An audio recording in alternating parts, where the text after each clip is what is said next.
CSI Thoothukudi நாசிரை திருமண்டலம், தூய்புரம் சேகரம், தூய தோமா ஆலயம், சில்வர்புரம். மகிமை நிறைந்த ஆண்டவரே, மகிமையான மனமகிழ்ச்சியின் மாலை வேளைக்காக உமக்கு நன்றி செலுத்துகிறோம். ஆண்டவரே, இந்த மனமகிழ்ச்சி நாளை நாங்கள் மகிழ்வோடு ஆராதனை செய்யும்படியாக நீர்களுக்கு தந்திருக்கின்ற இந்த ஆராதனை வேளைக்காக ஸ்தோத்திரங்கள் இருக்கிறோம். உம்முடைய பிள்ளைகளாகிய நாங்கள் கூடி வந்திருக்கும் பொழுது எங்கள் மத்தியிலே நீர் வருவீராக, வாசம் பண்ணுவீராக. உம்மை குறித்து நாங்கள் அறிந்து கொள்ளும் பொழுதும் உம்முடைய நாமத்தை அறிவிக்கும்படியாக எங்கிருந்தோ எங்களை தேடி வந்த சுவிசேஷகர்களை நாங்கள் தெரிந்து கொள்ளும் போதும் எங்களுக்குள்ளாக ஆண்டவரே உம்முடைய ஜீவன், உம்முடைய வார்த்தை எங்களை உயிர்ப்பிக்கும்படியாக செபிக்கிறோம். அப்படிப்பட்டதான கிருபைகளை இந்த ஆராதனையிலே மீது பொழிந்து வருகிறாக இயேசு கிறிஸ்துவின் மூலமாய் வேண்டிக் கொள்கிறோம் பிதாவே.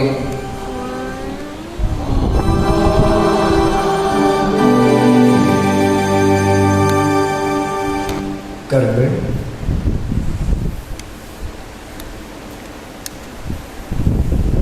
ஏற்கனவே நான் உங்களுக்கு அறிவித்தது போல இந்த ஆராதனைக்கு பேர் என்பது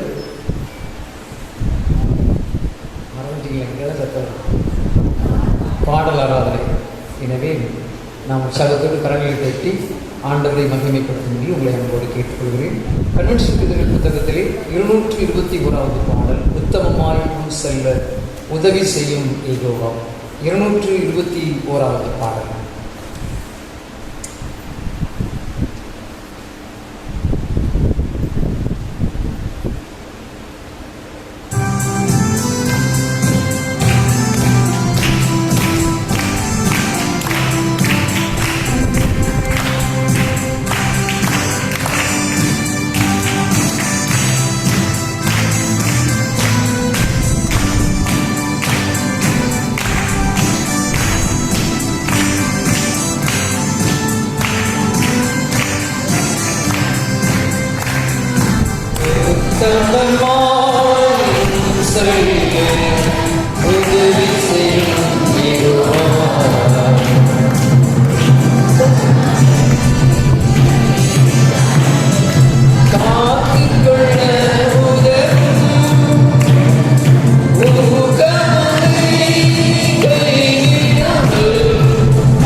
அல்லேலூயா, அல்லேலூயா. கண்ணூசிகள் 204வது பாடல். காலத்தின் அருமையை உணர்ந்து மாறாவதில் கண்ணீர் விடுவாயே. 204வது பாடல்.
காலத்தில்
அல்லேலூயா, அல்லேலூயா.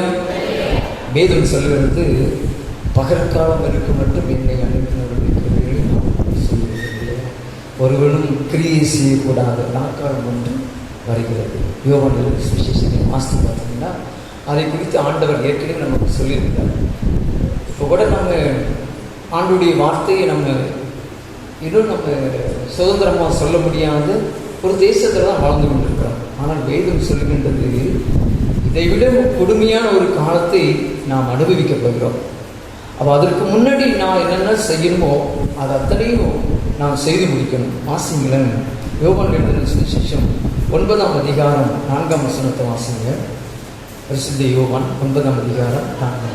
பகற்காலம் இருக்கும் மட்டும் நான் என்னை அனுப்பினருடைய கிரியைகள் செய்ய வேண்டும், ஒருவனும் கிரியை செய்யக்கூடாது, ராக்காலம் வருகிறது. யாருக்கு சொல்லப்பட்டிருக்கிறது? திருச்சுவின் பிள்ளைகளாகிய நமக்கு தான் இந்த வசனம் சொல்லப்பட்டிருக்கிறது. சரிங்களா? ஒருவனும் கிரியை செய்யக்கூடாத ராக்காலம் என்ன செய்து வரப்போகிறது. அது வெகு தூரத்தில் இல்லை, சீக்கிரத்தில் இருக்குது. ஆகினால அதற்கு முன்னாடி ஆண்டவர் எனக்கு என்னென்ன தாளந்துகளை கொடுத்திருக்கிறாரோ, சிலருக்கு வியாக்கியானம் பண்ணுற தாளந்து கொடுத்துருக்கலாம், சிலருக்கு ஆண்டுடைய வார்த்தையை பகிரக்கூடிய தாளந்து கொடுத்துருக்கலாம், சிலருக்கு நல்ல பாடல்கள் பாடக்கூடிய தாளந்துகளை கொடுத்துருக்கலாம், சிலருக்கு செபிக்கக்கூடிய தாளந்துகளை கொடுத்துருக்கலாம், சிலருக்கு தனிநபர் ஊழியம் செய்யக்கூடிய தாளந்துகளை கொடுத்துருக்கலாம். இது மாதிரி ஒருவருக்குள்ளேயும் ஒரு தாளம் தான் ஆண்டவர் வச்சுருக்கார். யாரையும் ஒரு பொம்மை கூட ஆண்டவர் படைக்கவே இல்லை. அல்லேலூயா. நீங்கள் உங்கள் மனசை நீங்கள் சிந்திச்சு பாருங்கள். உங்களுடைய சிந்தனைக்கு நீங்கள் எட்டியவாறு நீங்கள் சிந்திச்சு பார்த்தீங்கன்னா உங்களுக்குள்ள ஒரு தாளம் இருக்குது. சரிங்களா? ஒருவேளை நம்ம அதை புதைச்சி வச்சுருக்கலாம். ஆண்டவர் வரும்போது கணக்கு தாளந்தை அந்த பாடம் ஞாயிறு அன்னைக்கு படிப்போம் இல்லையா? தாளந்தை புதைத்திடாமல் தாமதமே பண்ணிடாமல் அப்படின்னு சொல்லி படிப்போம். சின்ன பிள்ளைலேருந்தே அந்த பாடம் படிச்சுட்டு வரும். ஆனால் நம்ம தாளந்து ஆண்டவருக்காக செலவிட்டுருக்கோமா? யோசித்து பாருங்க. முழுமையாக கூட செய்ய முடியாமட்ட கூட எனக்குள்ள புதைத்து கிடக்கிற தாளத்தை நான் கொஞ்சமாவது ஆண்டவருக்காக என்ன செய்யணும்? செலவிடணும். சரிங்களா? என்ன நான் எடுத்து சீர்தூக்கி பார்த்தோன்னா, ஆண்டவர் எனக்கு என்னெல்லாம் தாளந்து கொடுத்துருக்காரோ அந்த தாளத்தை கண்டிப்பாக நான் ஆண்டவருக்காக என்ன செய்யணும்? செலவிட்டே தீரணும். இல்லைன்னா ஒரு நாள் என் மேலே ஒரு கிராமத்து வரும். அப்போ ஆண்டவர் என்கிட்ட கணக்கு கேட்பார். நான் உனக்கு இன்னொன்று தாளந்தெல்லாம் கொடுத்தனே, நீ எதெல்லாம் எனக்கு செலவிச்சியா அப்படி கேட்பார். அப்போ நான் என்ன சொல்ல முடியும்?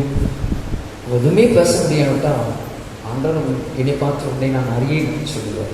அப்போ இங்கிருந்து வரிசையாக ஒவ்வொருத்தரையாக நம்ம பார்த்து போனோம்னா ஒருத்தட்டையும் ஆண்டவர் ஒரு தாளந்தை கொடுத்துருக்காரு. இல்லைன்னு யாரும் சொல்லவே முடியாது. சிலவங்க இந்த வர மாற்றுத்திறனாளிகளுடைய வாரம் இன்றைக்கு மாற்றுத்திறனாளிகளாக இருப்பாங்க. அவங்கள்ட்ட இருக்கிற தாளந்தை பார்த்தீங்கன்னா நம்ம அதை செய்ய முடியாது. கடந்த நாட்கள் நான் வாட்ஸ்அப்பில் ஒரு படத்தை பார்த்தேன். ரெண்டு கைகளும் இல்லை, இது இவ்வளோ தான் இருக்குது. ஒரு காலில் 2 விரல் தான் இருக்குது. அந்த விரலுக்குள்ளே பென்சில் ஸ்கெட்ச் எடுத்து அருமையாக பிக்சர் ட்ரா பண்ணுறார். படம் வரைகிறாப்புல, அழகாக படம் வரைகிறாப்புல. படம் வரைஞ்சி அதுக்கு கலர் கொடுத்து நல்ல நம்ம எல்லா ஊருக்குள்ளும் சீராக இருக்கிறவங்களை காட்டிலும் அழகாக வரையலாம். அப்போது அவங்களுக்குள்ளே ஆண்டவர் கொடுத்துருக்க தாளந்தை இருக்குது. அதுபோல் இங்கே இருக்கிற ஒவ்வொருக்குள்ளும் ஒரு தாளந்தை இருக்குது. அதை நான் என்ன செய்யணுன்னாக்கினா, எனக்கு ஆண்டவர் இந்த பூமியில் வாழ்கிறதுக்கு எவ்வளோ காலம் அனுபவிச்சிருக்காரோ அந்த காலத்துக்குள்ளே நான் என்ன செஞ்சிடணும்? செய்து முடிச்சேன். சரிங்களா? சின்ன பிள்ளைங்களாக இருந்தாலும் சரி, வாலிபராக இருந்தாலும் சரி, பெற்றோராக இருந்தாலும் சரி, வயோதிபராக இருந்தாலும் சரி, போன காலங்கள் அது போய்விட்டது. ஆனால் இனி வரும் காலங்களில் நான் அதை என்ன செய்யணும்? புதுப்பித்து கொண்டு ஆண்டவருக்காக நான் என்ன செய்யணும்? செயலாற்றேன். அதுக்காக முழு நேரமும் நான் அப்படி தான் செய்யணும் அப்படின்னு அர்த்தம் கிடையாது. அப்போ நான் சாப்பிட முடியாது இல்லையா? என்னுடைய பணியோடு கூட அது கிடைக்கிற நேரத்தில் நான் என்ன செய்யணும்? ஆண்டவருக்காக செலவிடணும். அப்போ பகற்காலம் இருக்க மட்டும் என்னை அனுப்பினுடைய கிரியைகளை நாம் என்ன செய்ய வேண்டும்? செய்ய வேண்டும். திருமணத்தில் சேர்ந்து வாசிக்கலாமா? அந்த வசனத்தை வாசிக்க பார்க்கலாம். பகற்காலம் இல்லைன்னா எல்லாரும் சேர்ந்து வாசிக்க சொன்னாங்க. அந்த வசனத்தை எடுத்து வச்சுக்கோங்க. எடுத்தீங்களா எல்லாரும்? வாசிக்கலாமா? பகற்காலம் இருக்கணும்.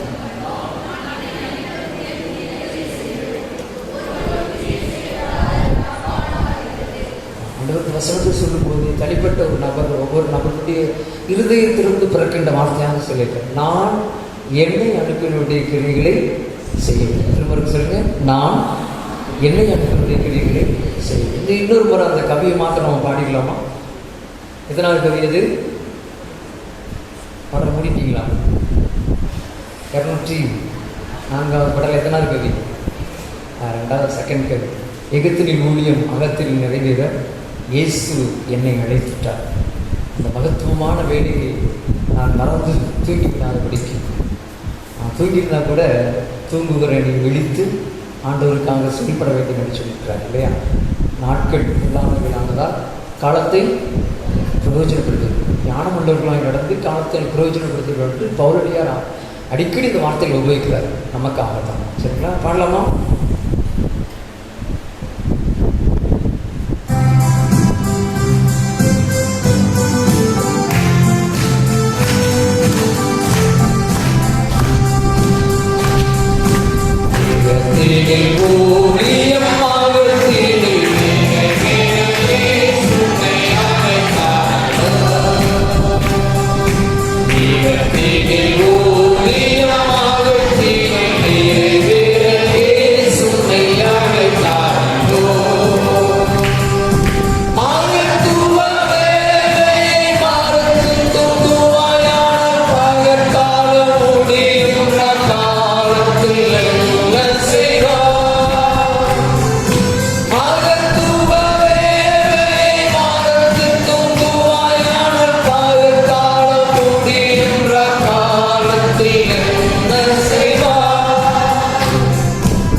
பாடல். கட்டடம் கட்டிடும் சிற்பிகள் நாம் கட்டிடுவோம் கிறிஸ்து இயேசுவுக்காய். அது சித்தியில் வைத்து அடித்தல்ல, ரம்பத்தால் மரத்தை அறுத்தும் அல்ல, ஆண்டுடைய ராஜ்யத்தை கட்டும் சிற்பிகள் நாம். கட்டடம் கட்டிடும் சிற்பிகள் நாம். 593வது பாடல்.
ஒவ்வொரு நாளும் கட்டிடுவோம், ஒவ்வொரு செயலாம் கற்களாலே உத்தமர் இயேசுவின் அஸ்திபாரம் பத்திரமாக தாங்கிடுவார்.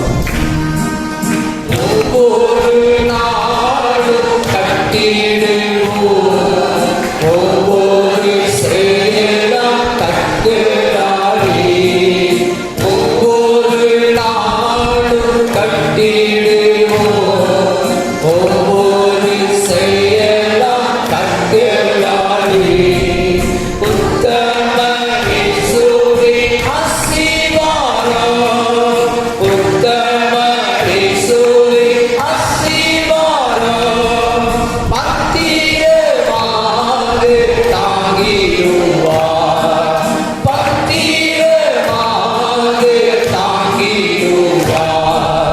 கட்டடம் கட்டிடும் சிற்பிகள் நாம் கட்டிடுவோம் இயேசுவுக்காய். கைகளை எல்லாம் இருந்தை கடவுளின் பூரண சித்தப்படி கட்டிடும் சிறிய சிற்பிகள் நாம் கட்டிடுவோமே நிற்கிறார்.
ஆவலாய் இயேசுவின் வார்த்தை கேட்போம்.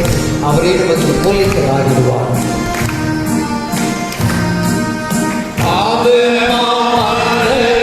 கட்டப்பட்ட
அல்லேலூயா, அல்லேலூயா.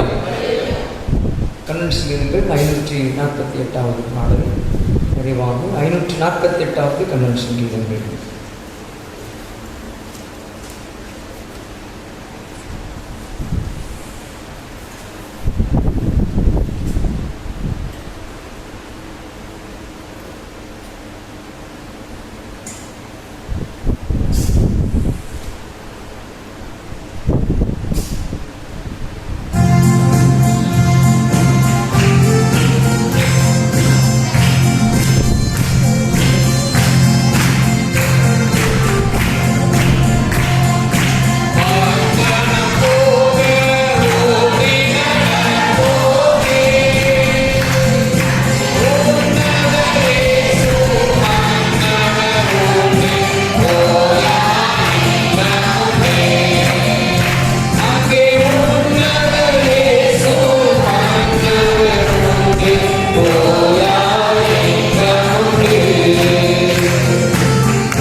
Be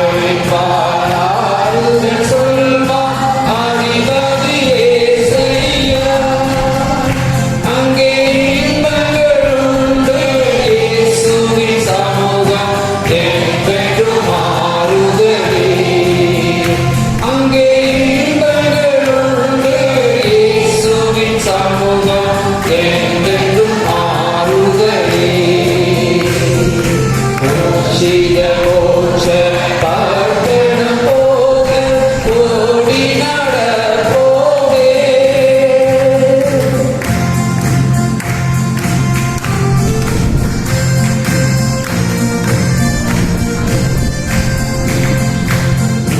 கீதங்களோடு இயேசுவை போற்றி கம்பீரமாய் நடப்போம்.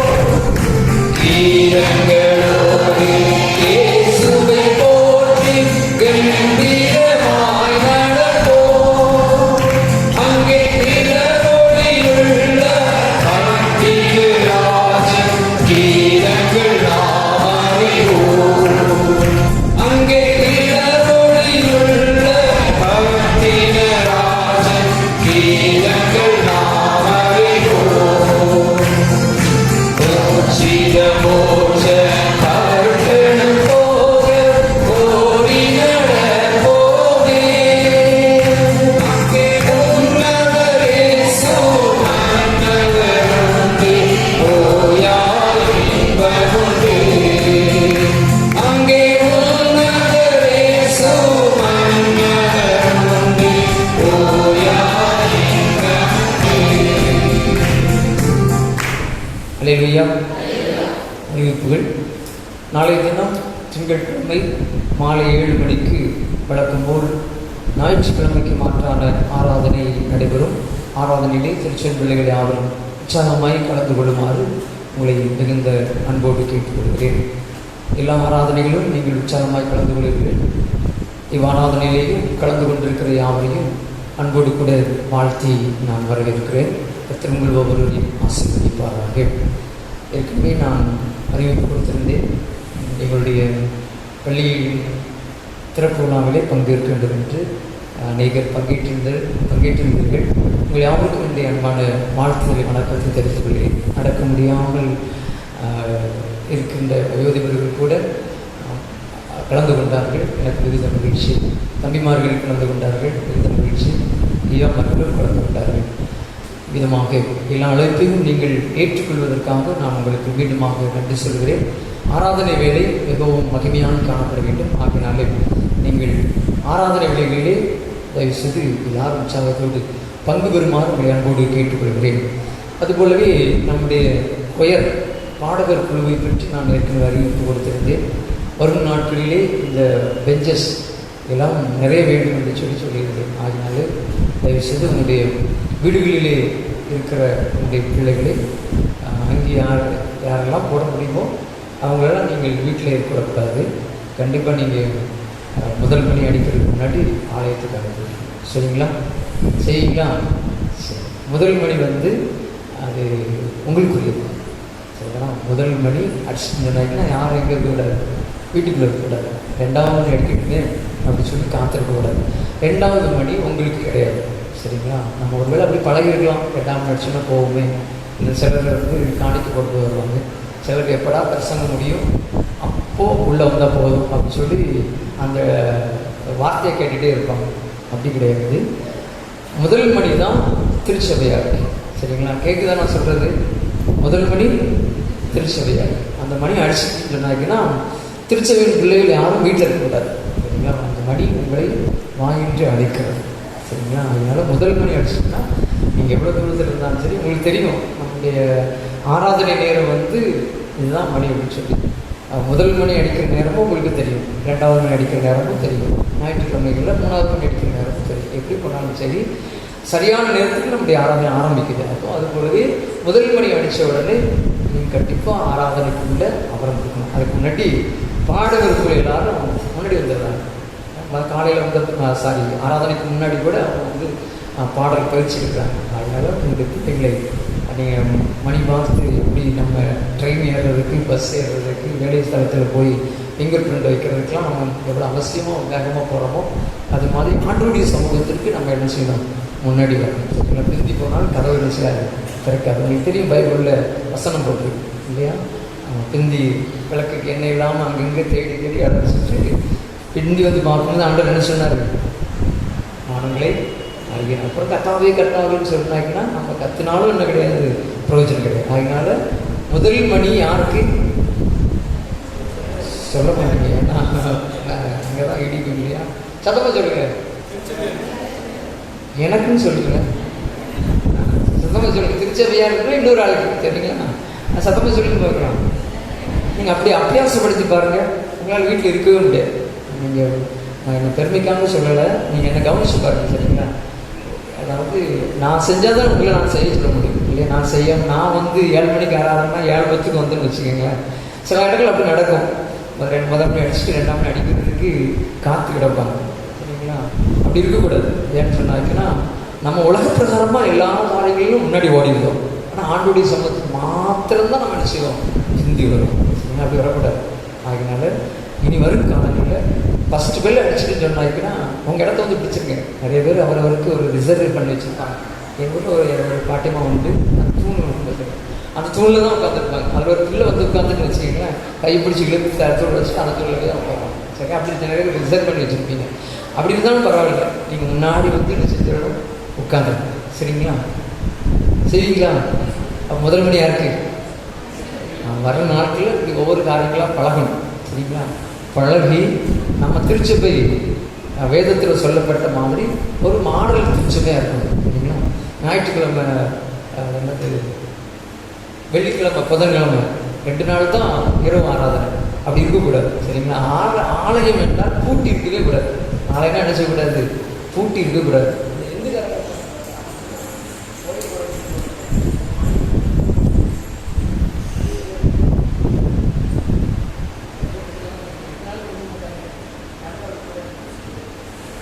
நம்ம அப்படி ஆண்டவர் ஆராதிக்கிறோம் இல்லையா? நம்ம ஆண்டவர் விஷயங்கள் இருக்கும்.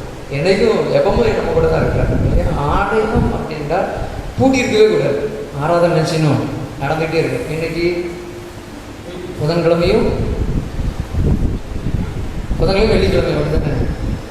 சரி, இப்போ கூடுதலாக நம்ம ஞாயிற்றுக்கிழமை வச்சுருக்கோம். புதன்கிழமை, வெள்ளிக்கிழமை, ஞாயிற்றுக்கிழமை. சார் ஏதோ வர சொல்ல போகிறாரு அப்படின்னு உங்களுக்கு மனசில் வந்துட்டு நேசக் தம்பிக்கு இனிமேல் படக்கு அடிக்க ஆரம்பிச்சு. என்னடா சார் 2 நாள் ஆராதனை 3 நாள் ஆக்குனாங்க, இப்போ வேறு ஏதோ சொல்ல போகிறாங்க. தம்பி ஒரு இடத்துல அவங்க அம்மா அப்பா பார்த்துக்குறாங்க தம்பி என்ன. சரி, நிச்சயமாக அதுதான். வரும் நாட்களில் ஆண்டவர் ஜீவனை கொடுத்தால், எனக்கும் இங்கே பணியாற்றுவதற்கு காலம் கொடுத்தால், ஆலயம் என்ன செய்யக்கூடாது? பூட்டி இருக்கக்கூடாது.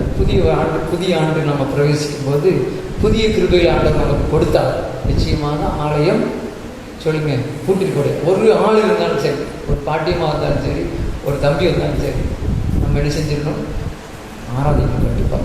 அப்புறம் பார்த்து என்ன செஞ்சிடுவாங்க? வந்துடுவாங்க சரிங்களா? சரி, ஆகினால நீங்கள் அதுக்காக சோகம் பண்ணுங்க. ஆண்டவரே என்னுடைய தோமாவின் ஆலயம் என்ன செய்யக்கூடாது? பூட்டி இருக்கக்கூடாது. அப்புறம் திரும்ப சொல்லுவேன், இப்போ நான் பேசிக்கிட்டு இருக்குது எப்போ பேசிக்கிட்டு இருக்கேன்?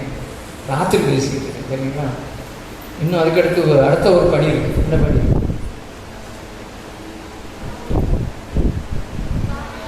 Very good. இந்த பாப்பா கூட கரெக்டாக சொல்லிட்டாரு.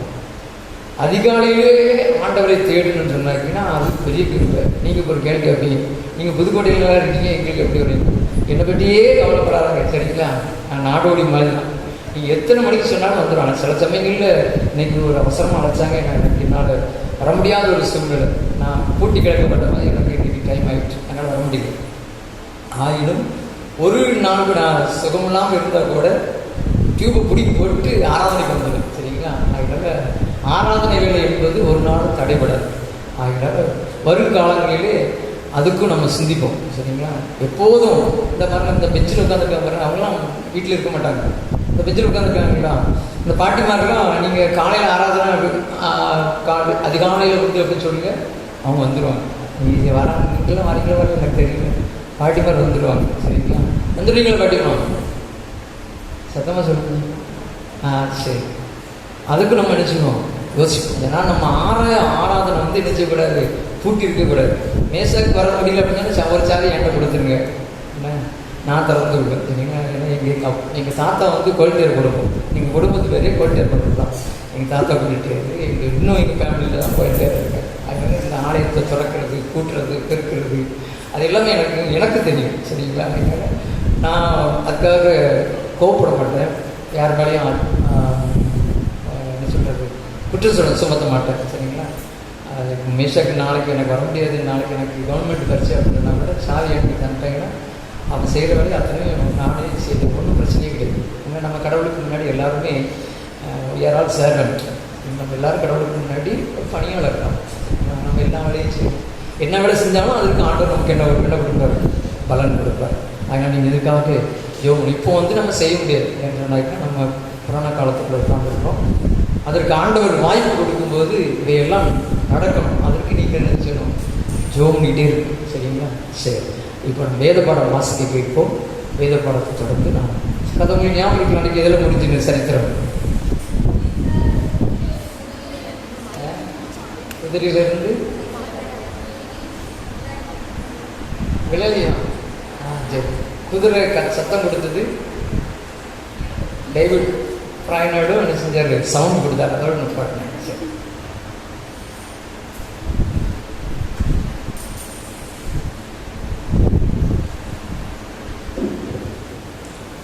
இன்றைய நாளுக்காக விசேஷமாக தெரிந்து கொள்ளப்பட்டிருக்கிற வேத பகுதி பரிசுத்த யோவான் எழுதின சுவிசேஷம் 12ஆம் அதிகாரம் 20ஆம் வசனம் முதல் 26ஆம் வசனம் வரை வாசிக்க கேட்போம். யோவான் 12ஆம் அதிகாரம் 20ஆம் வசனம் முதல். பண்டிகையில் ஆராதனை செய்தவர்களில் சிலர் கிரேக்கர் இருந்தார்கள்.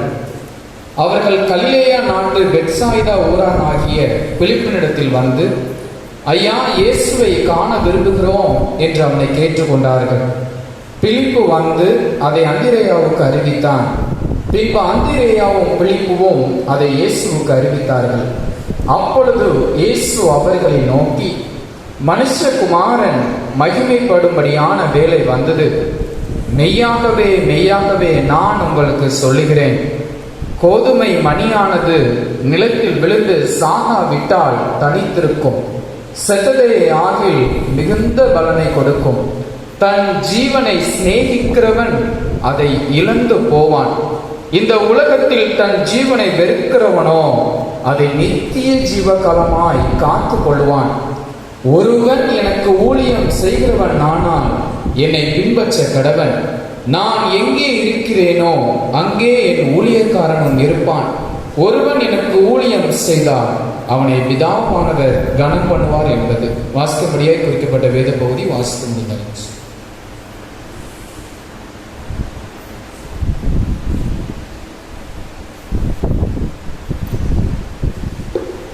இந்த ஆராதனுடைய மைய வசனம் என்ன?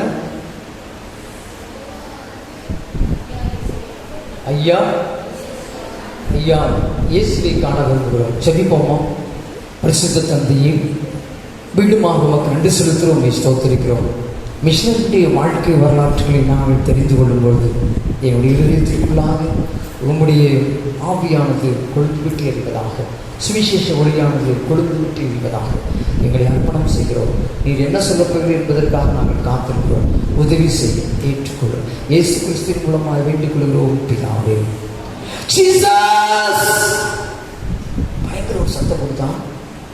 ஜீசஸ் ஜீசஸ் அப்படியே சவுண்டு கொடுத்து கீழே விழுந்தான். பாருங்க, குதிரை காலை உதறும் போது குதிரையில் இருந்து தவறி விழுந்தான் டேவிட்.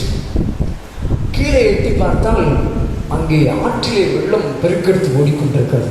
நிச்சயமாக கீழே விழுந்தான், அவன் பிழைக்க மாட்டான். ஆனால் குதிரை காலை உதறியுடன் அவன் தூக்கி எறியப்பட்டான். இயேசுவை நோக்கி மாத்திரம் நான் கூப்பிட்டான். ஆண்டவரை, நான் மறித்தால் உம்மோடு கூட வருகிறேன் என்று.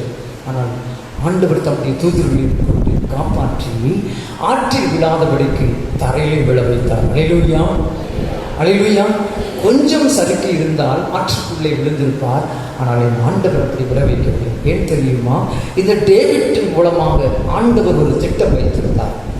என்னவென்றால், சிவப்பந்தியர் மத்தியிலே இவன் ஊழியம் செய்ய வேண்டும், சிவப்பந்திய ஆதிவாசி மக்களை ஆண்டவருக்காக ஆயத்தம் பண்ண வேண்டும் என்று ஒரு திட்டம் வைத்திருந்தார். ஆனபடியினால் தான் இந்த குதிரை அவனை தூக்கி எறியும்போது கூட அவன் தேவதூதர்களை கொண்டு என்ன செஞ்சு கொண்டாரு, காத்து கொண்டார். அன்புக்குரியவர்களே, மனித வாழ்க்கையிலே நம்முடைய வாழ்க்கையிலும் கூட அப்படித்தான். ஏதோ ஒரு சூழ்நிலையிலே நம்முடைய வாழ்க்கை இதோடு முடிந்து போகும், இனி வாழ்வே இல்லை என்று சொல்லி நாம் கதறிக்கொண்டிருக்கும் போது சமயத்தில் கூட நீங்களும் நானும் அறியாமல் எனக்குள்ளாக உங்களுக்குள்ளாக தேவ ஆவியானவர் உதவி செய்வார். அல்லேலூயா. அதை நாம் அறிந்திருக்க மாட்டோம். அதுபோல தான் அந்த டேவிட்டுடைய வாழ்க்கையிலே ஆண்டவர் தம்முடைய தூதர்களை கொண்டு அந்த பள்ளத்திற்குள் விழவிடாமல் தூர தள்ளிவிட்டார். அவன் தரையிலே விழுந்தான். எழுந்திருந்து ஆண்டுடைய நாமத்தை மகிமைப்படுத்தி விட்டு கீழே எட்டி பார்த்தான். பள்ளத்திலே வேகமாக ஆறு ஓடிக்கொண்டிருக்கிறது. இப்படி சில வேளைகளிலே அவன் இந்த சுவிசேஷத்தை ஆண்டவருக்காக செலவழித்து ஆண்டவருக்காக சொல்ல வேண்டும் என்று சொல்லி காடுகளிலும் மாடுகளிலும் குகைகளிலும் அவன் சுற்றி திரியும் போது சில சமயங்களிலே இவ்வாறு ஆற்றையும் அவன் கடக்க வேண்டும். யோசித்து பாருங்க, மேலை நாட்டிலிருந்து வந்திருக்கிற இவன் அமெரிக்காவிலிருந்து வந்திருக்கிறார். இவருக்கு நீச்சல் ஒன்றும் தெரியாது. ஆனால் ஆற்றை கடந்தால்தான் அங்கிருக்கிற கிராமத்திற்கு அவன் செல்ல முடியும். ஆதிவாசி மக்களை அவன் பார்க்க முடியும்.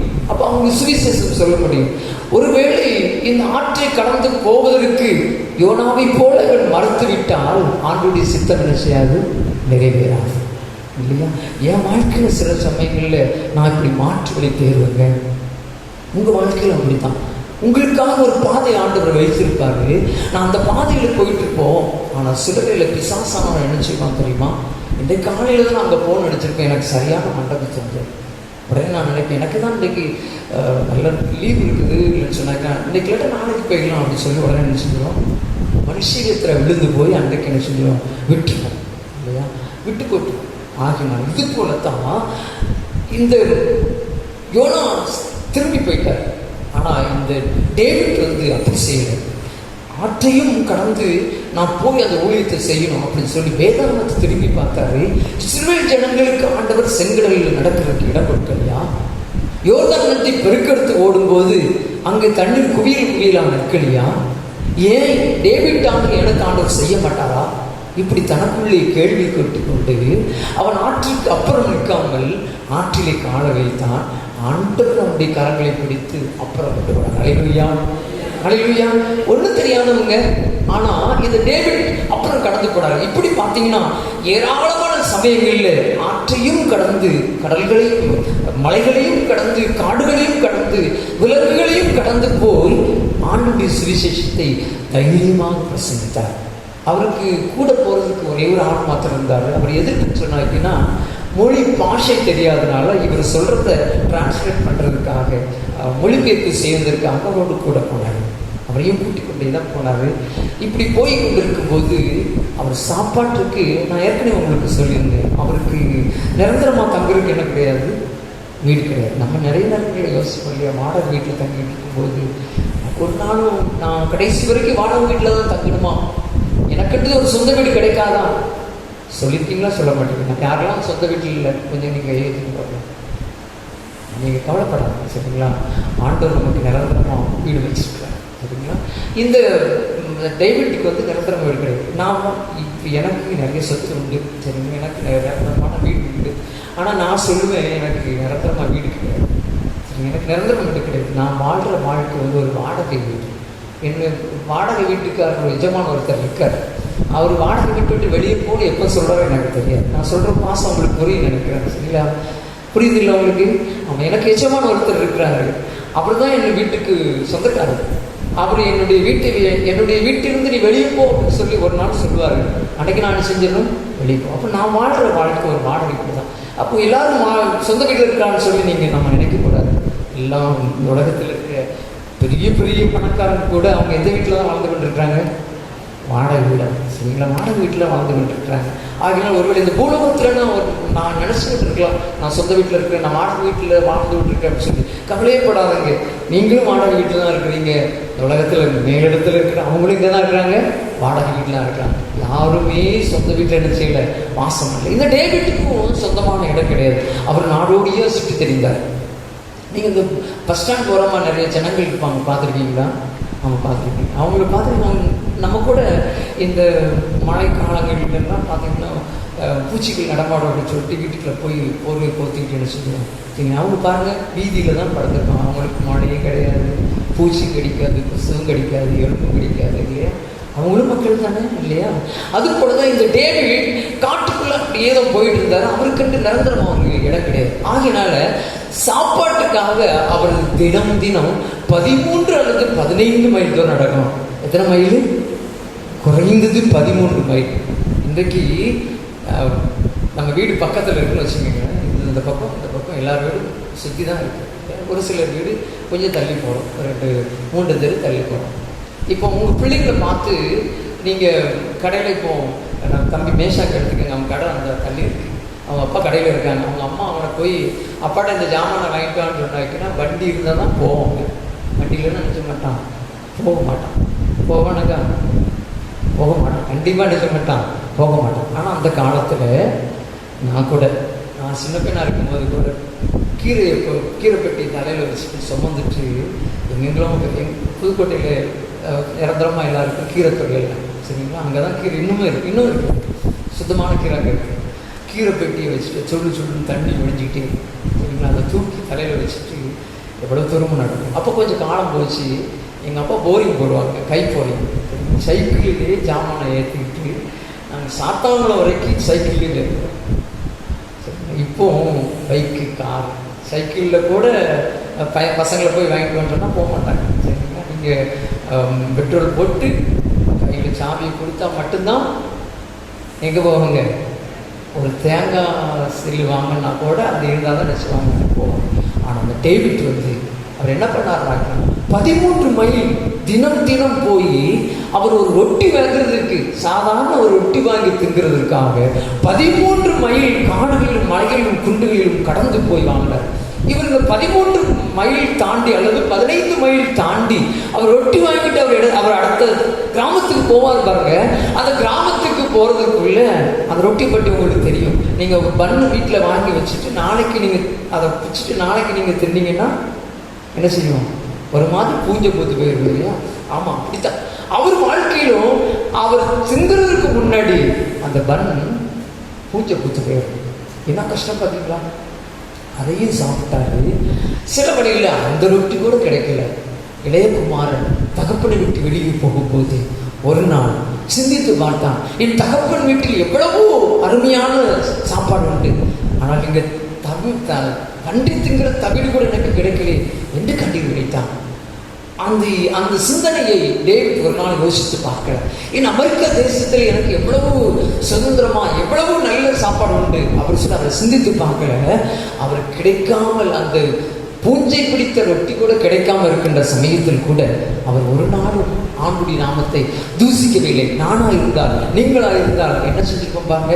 சில நேரங்களிலே அவர் சாப்பாடு உண்டு, அவர் ஒண்ணுமே கிடைக்காம அவர் அந்த காட்டுக்குள்ள அப்படியே படுத்து சோர்ந்து போய் படுத்திருப்பார்.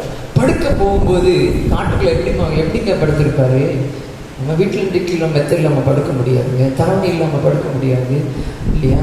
இப்படி வாழ்ந்து கொண்டிருக்கிற இந்த சமயத்தில் அவர் கட்டைகளை காடுகளில் இருக்கிற மரத்துண்டுகளை எடுத்து அடுக்கி அங்கே இருக்கிற மரத்தினுடைய இலைகளை பரத்தி அல்லது புல்களை பிடுங்கி அதில் போட்டு அவர் அதை உத்தியாக்கி அதில் படுத்து வருகிறார்.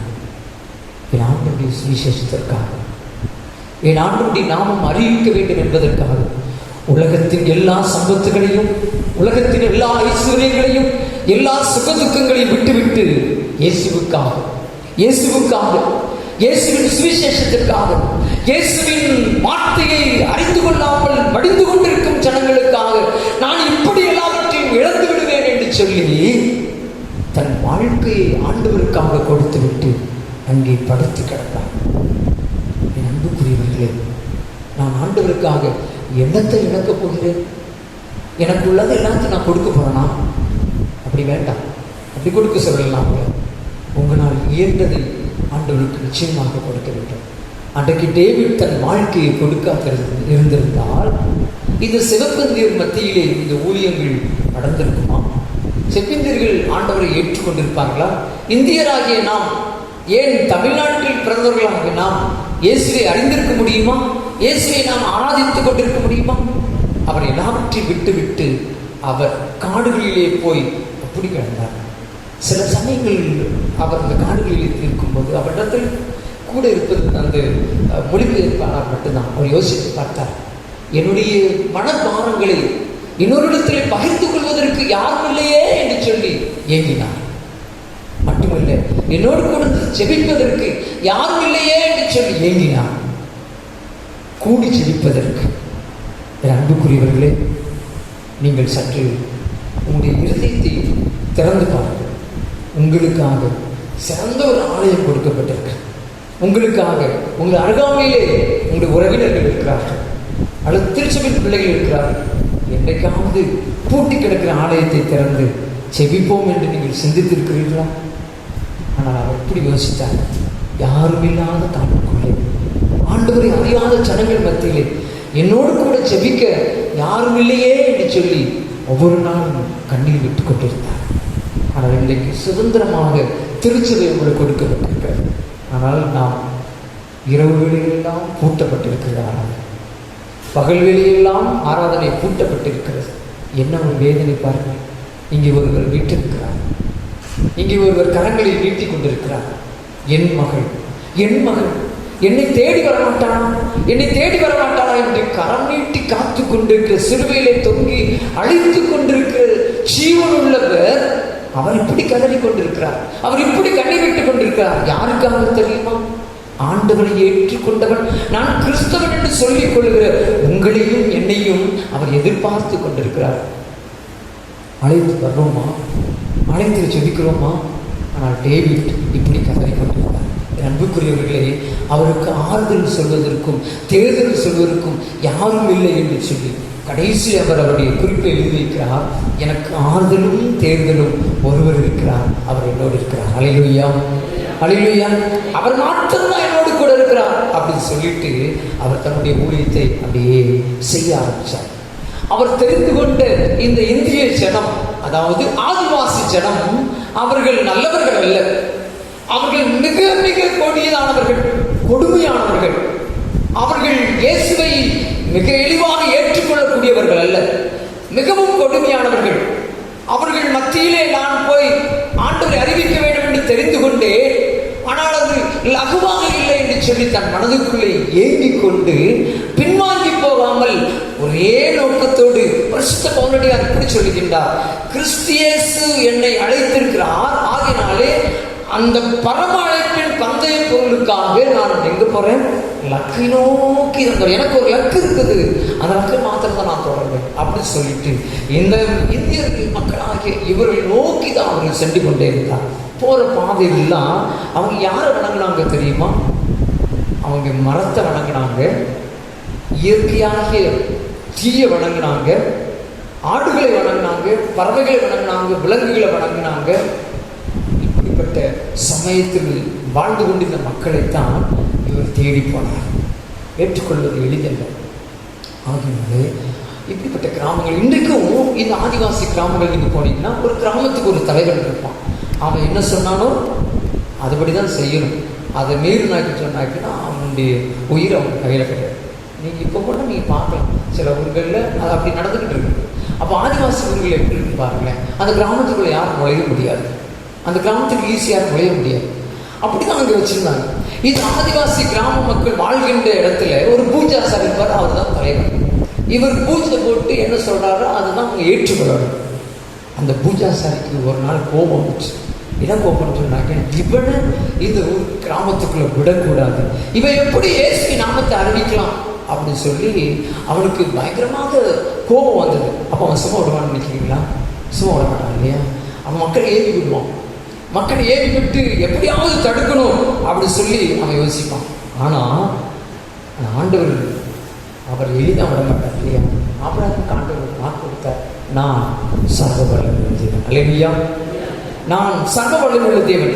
எத்தனை எத்தனை மக்கள் வந்தாலும் இவன் மண்டியிட்டு ஜெபிப்பார், ஆண்டவரே இந்த ஜனங்கள் மத்தியிலே நான் உங்களுடைய சுவிசேஷத்தை அறிவிக்கணும், எனக்கு நீங்க என்ன செய்யுங்க, திறந்த வாசல் போட்டுங்க. இப்படி மட்டும் தான் ஜெபம் பண்றாங்க. ஏன்னா இவங்க ஜெபம் பண்ற அவங்களுக்கு கேட்காது இல்லையா? இந்த வார்த்தைகளை சொல்லிதான் ஜெபம் பண்றாங்க. நான் உங்களுக்கு சொன்னேன், அவர் ஜெபித்துக் கொண்டிருக்கும் பொழுது அவருடைய கண்களுக்கு முன்னாடி என்ன இருந்தது? ஒரு நச்சு பாம்பு ஒன்று தலையை ஆட்டி சீறிக்கொண்டிருந்தது. ஆனால் ஆண்டவரை நோக்கி அவர் ஜெபிக்கும் போது தன் தலையை கீழே போட்டு விட்டு அதை செஞ்சிட்டது, பின்னோக்கி ஓடிவிட்டது. ஒரு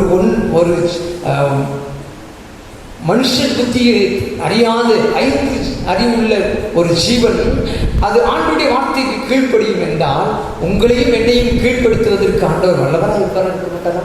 இருப்பார் இல்லையா? ஆமா, நிச்சயமா அவர் அப்படி செஞ்சார். ஒரு நாள் இப்படிதான் அவர் ஆண்டவருடைய வார்த்தையை சொல்லுவதற்கு வரும்போது ஒரு பூஜாசகர் என்ன செஞ்சார்னா, இலைகளை அவர் உடுத்தி கொண்டு கிழிந்த ஆடைகளை பிடித்து கொண்டு இந்த பூஜாசரை கட்டிப்பாங்க. பார்த்துட்டீங்கன்னா கிழிஞ்சல்கள் சொல்ற தொங்குறது, இந்த பட்டு சரிகள்லாம் கட்டிப்பாங்களே கீழே சைடில், அந்த மாதிரி கட்டிட்டு அவர் நல்ல ஸ்டைலாக போட்டு இலைகளை கட்டி கொண்டு அவர் வந்தார். வந்து இவருக்கு முன்னாடி நின்றுட்டு இந்த டேவிட்டை பார்த்துட்டு அவர் பேசணும் அப்படின்னு சொல்லி உள்ளவர். இவர் அந்த தூரத்தில் வர்றதை பார்த்து மண்டிட்டு செபிக்க ஆரம்பித்தார். தம்பி பயந்தார், சவுண்டு கொடுத்தார். ஏன்னா அப்போ சவுண்டு கொடுத்தா தான் அவங்க விழிச்சு பார்ப்பாங்க, இல்லைன்னா அவர் விழிக்க மாட்டாங்க. ஏன்னா அவங்களுக்கு தெரியும் இவர் ஆண்டோட யார்கிட்ட ஒரு கடவுள்கிட்ட பேசிட்டு இருக்கிறார். யார்கிட்ட பேசிட்டு இருக்கிற சவுண்டு கொடுத்தான். அது ஒன்றுமே பண்ணல, கண்ணை மூடிட்டு அவரோட சொல்லிக்கிட்டே இருந்தார். பார்த்துட்டே இருந்தான். ஏதோ பேசுறான், என்ன பேசுறான்னு தெரியல. அவன் கூட்டார், கண்ணை திறந்துட்டு, ஐயா நான் பரலோகத்தின் தேவனை குறித்து உங்களுக்கு சொல்ல வேண்டாம். இவங்களுக்கு ஒன்றும் புரியல. பரலோகம் என்னன்னு தெரியாது. இவங்களுக்கெல்லாம் தெரியுது என்னன்னு சொன்னாங்கன்னா ஏதோ பூஜை பண்ணுவாங்க, அதில் ஏதோ சொல்லுவாங்க, அதை கேட்பாங்க. இவர் ஒரு புதுசாக அவங்க சொல்றாரு, பரலோகத்தின் தேவனை குறித்து உன்னோட சொல்ல விரும்புகிறேன். கேட்கிறாரா? உன்னையும் என்னையும் படைத்தவர் ஒரு நாளிலே உன்னை போன்ற என்னை போன்ற மனுக்குலத்தினாலே சிலுவையிலே அடிக்கப்பட்டார். அவர் உடலெல்லாம் பீத்து எரியப்பட்டது. சரீரமெல்லாம் அடிப்பதற்கு இடமெல்லாம் நடித்து நொறுக்கப்பட்டது. பேசும்போது கண்களில் தண்ணீர் தாரை தாரையாக என்னை நோக்கி பார்த்து கொண்டேன். பிதாவே, இவர்களுக்கு மன்னியும் என்று சொல்லி கதறினார். ஐயா, அந்த மன்னிப்பின் சத்தம் இன்றைக்கும் உன்னை தேடிக்கொண்டிருக்கிறது. அவர் கரங்களிலே ரத்தம் ஓடிக்கொண்டிருந்தது, கால்களிலே ஆணிகள் அடிக்கப்பட்டது, சிரசிலே முள்முடி சூட்டப்பட்டது. அத்தனையும் தாங்கிக் கொண்டு ஒரு கள்ளன் ஆண்டவரை நோக்கி அந்த பரலோகத்தின் தேவனை நோக்கி கூப்பிட்டான். ஆண்டவரே, நீ பரலோகத்திற்கு வரும்போது என்னை நினைத்துக் கொள்ளும் என்று கேட்டான். ஐயா, இப்படி நீ கூப்பிட்டீன்னு சொன்னாருன்னா இதே நேரத்தில் அன்னைக்கு கல்லனுக்கு வாழ்வு கொடுத்தார், வணக்கம் கொடுத்தார். உன் கையில் ஆட ஆரம்பிச்சிட்டு, அந்த பூச்சாசரி கை காலம் ஆட ஆரம்பிச்சு. என்ன சொல்றீங்க, என்ன சொல்றீங்க? திரும்ப சொன்னார், திரும்ப சொன்னார். அவர் கைகளில் கால்களில் ஆணி கட்டப்பட்டது.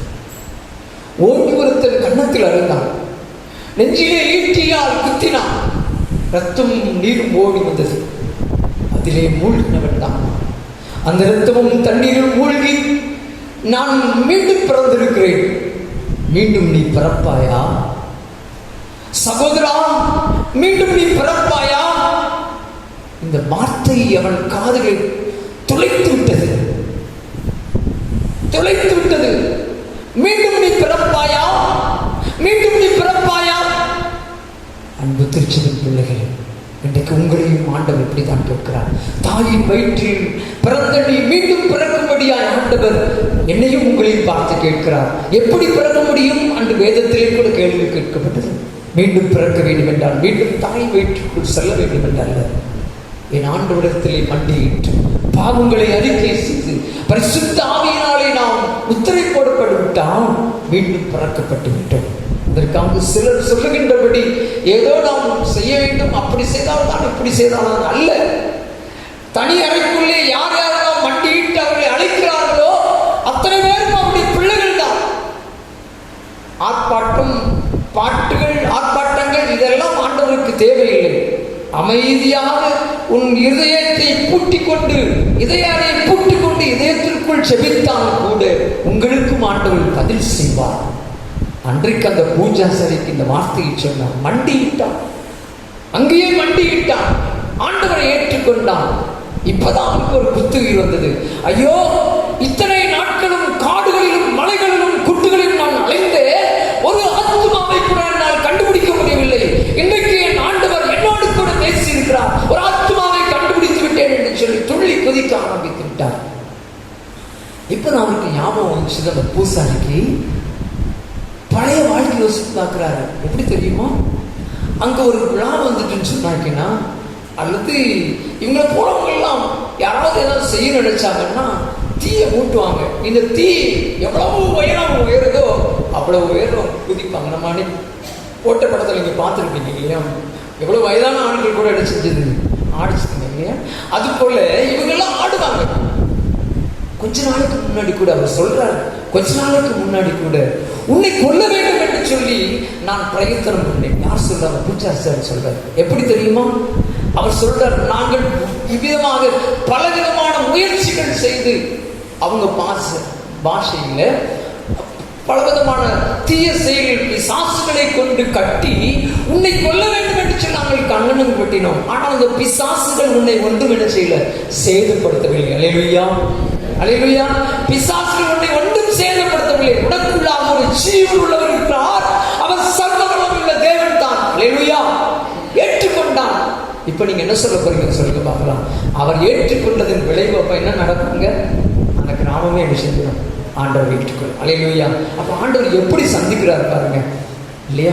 இப்ப அந்த கிராமத்துல ஏதோ ஒருவரை சந்தித்திருந்தால் அவனுக்கு என்ன உண்டாயிருக்கும், பாடு உண்டாயிருக்கும்.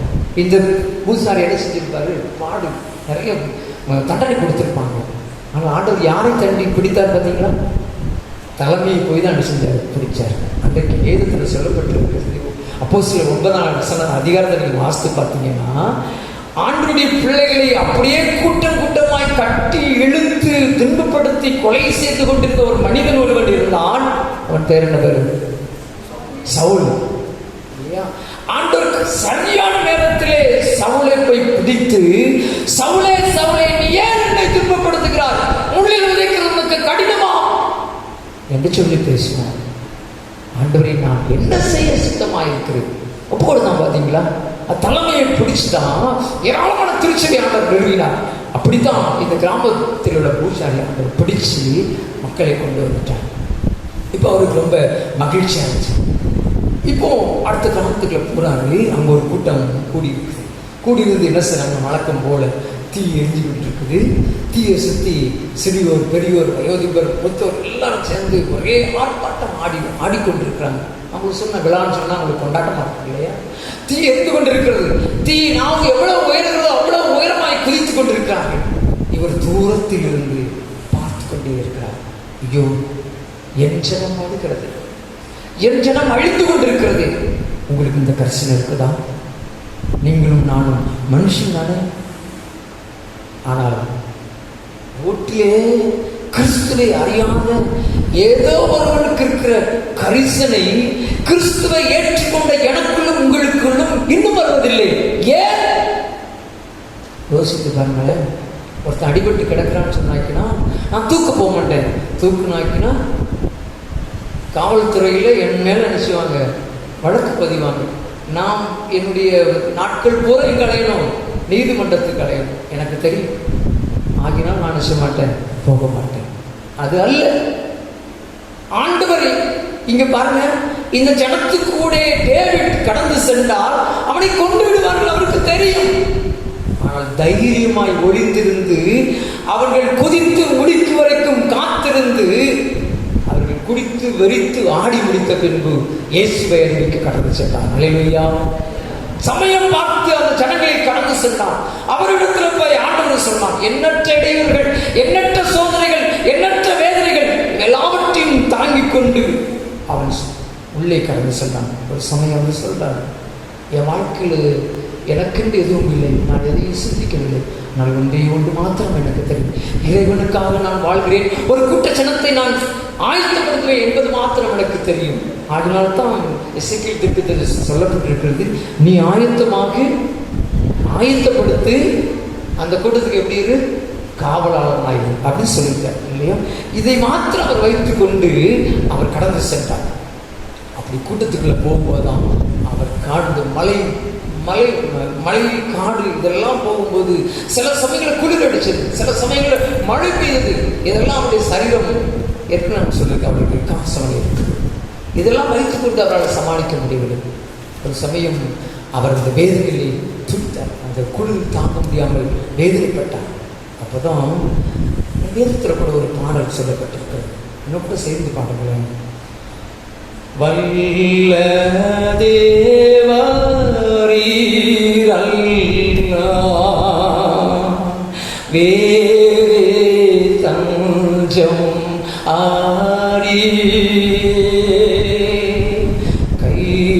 கைவிடாமல் நேசத்தா ஆற்றி தேற்றி தாங்குவே நீரே எங்கள் நம்பிக்கை நீர் சகாயம் செய்குவே யாருமாற்ற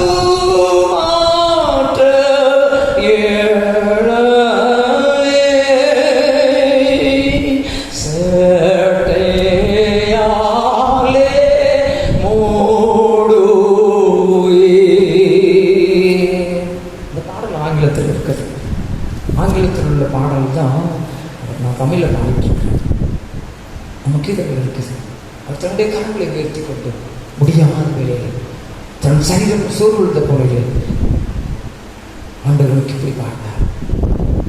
பாடி பாடி ஆண்டவர் எனக்கு பிறந்தார்.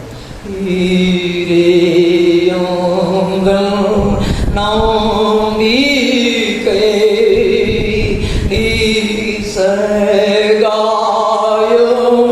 செய்குவே யாருமாற்ற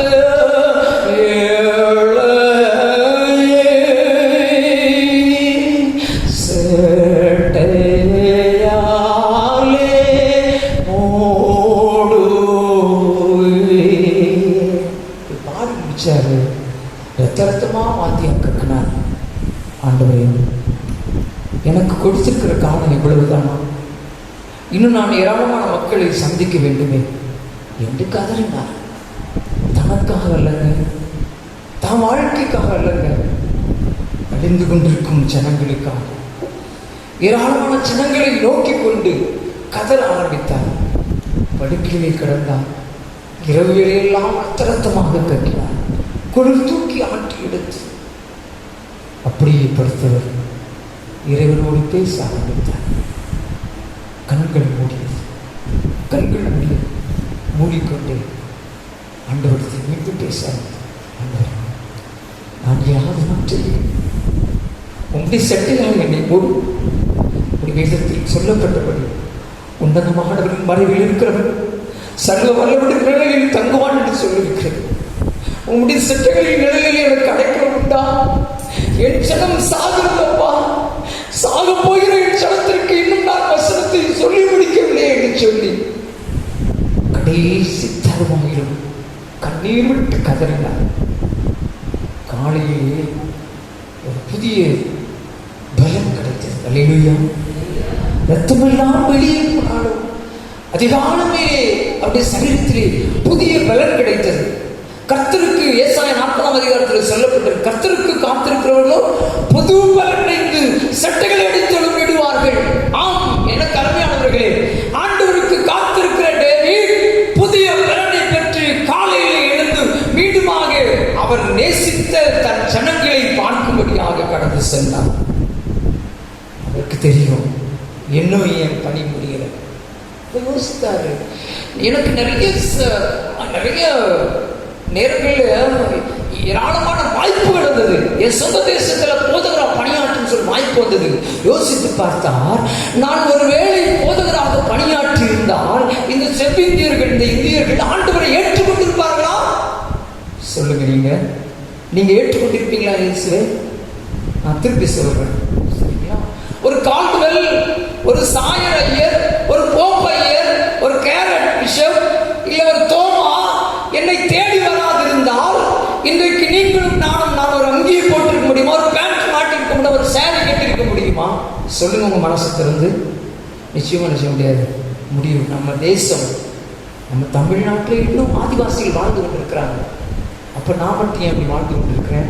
ஆண்டவர் என்னை அதிகமாக நேசித்திருக்கிறார்.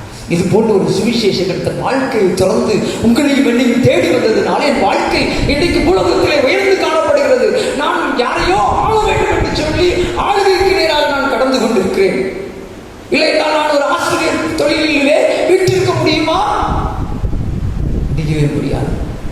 நானும் ஒரு ஆதிவாசியாக காடுகளிலே காடுகளிலும் மலையிலும் நான் வாழ்ந்து கொண்டிருப்பேன். ஆனால் என்னை தேடி ஒருவர் வந்தார்.